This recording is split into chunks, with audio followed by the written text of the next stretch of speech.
पांडे पिता राजेश पांडे हैं। ये अहियापुर थाना अंतर्गत बखरी टर्मा के रहने वाले हैं। इनको नई दिल्ली में संगम विहार से लाया गया था पूछताछ के आधार पर। प्रारंभिक पूछताछ के आधार पर बहुत सारी बातें सामने नहीं आ पाई और फिर इनको हम लोगों ने पीआर पर रिलीज़ किया। पर फिर जो टेक्निकल एविडेंस आए उनके आधार पर हम लोगों ने इनको अरेस्ट कर लिया है और जो इनसे पूछताछ की गई है उसके आधार पर पुनः जो घटना हुई, घटना के जो वीडियो फुटेज हमारे पास थे, जो परिस्थितिजन्य साक्ष्य हमारे पास थे, उसके आलोक में जो बात सामने आई है कि विशाल पांडे ने अपने 2 साथियों के साथ इस घटना को कारित किया। बाइक से वहाँ पर गए थे और संभवतः उस समय नशे में थे। पूछताछ के आधार पर इन्होंने बताया कि ये शराब और स्मैक आदि कहाँ से खरीदते थे। उन जगहों पर छापामारी की गई है और छापामारी के क्रम में लगभग 46 पुड़िया स्मैक और 25 पेटी विदेशी शराब भी बरामद की गई है। ये जो बरामदगी हुई है इसके लिए पृथक से हम लोग कांड दर्ज कर रहे हैं और उसके आधार पर अग्रिम कार्रवाई करेंगे। तो अभी तक जो ये विशाल पांडे हम लोगों को इस कांड में गिरफ्तार हुए हैं, इनके पिता का नाम राजेश पांडे है। इनका विस्तृत आपराधिक इतिहास है।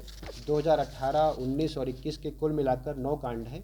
इन सारी चीज़ों की सूची हम लोग आपको दे रहे हैं। इस कांड में इनके साथ 2 इनके साथी और संलिप्त रहे हैं जिनकी गिरफ्तारी के लिए हम लोग की टीमें प्रयासरत हैं और जल्द ही जब कांड का उद्भेदन हो चुका है तो बाकी लोगों की गिरफ्तारी भी कर ली जाएगी और वो सूचना भी हम लोग आपसे शेयर करेंगे। लूट का कोई रकम वगैरह बरामद है जो बताया कि लूटा गया? देखिए, जब ये जो घटना हुई है इसमें जो 3 लोग कुल मिलाकर अभी तक हम लोग की जानकारी के हिसाब से शामिल थे।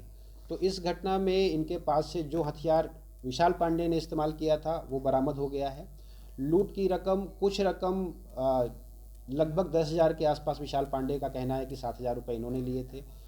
प्राथमिकी में 1.5 लाख की रकम आई थी, लेकिन रकम हम लोग के पास इसलिए बरामद नहीं हो पाई है क्योंकि ये घटना करने के बाद दिल्ली भाग गए थे।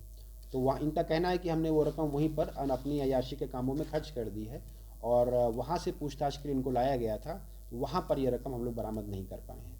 तो रकम बरामद नहीं हुई, लेकिन घटना में प्रयुक्त जो उनका हथियार है जो इन्होंने इस्तेमाल किया है वो बरामद हो गया है और कौन से किस प्रकार के कपड़े पहने थे, क्या चीज़ें हैं, इन लोगों का टावर लोकेशन क्या है, ये सब चीज़ें हम लोग साक्ष्य के क्रम में अपनी कांडदनकी में दर्ज कर न्यायालय के समक्ष प्रस्तुत करेंगे। घटना के पीछे मोटिव क्या था जो पूछताछ? घटना के पीछे यही मोटिव अभी तक समझ में आया कि ये लोग बहुत 3 लोगों में से कम 2 लोग तो स्मैक के नशे में उस समय थे और इनको लग रहा था कि कुछ पैसे वहाँ से मिल सकते हैं।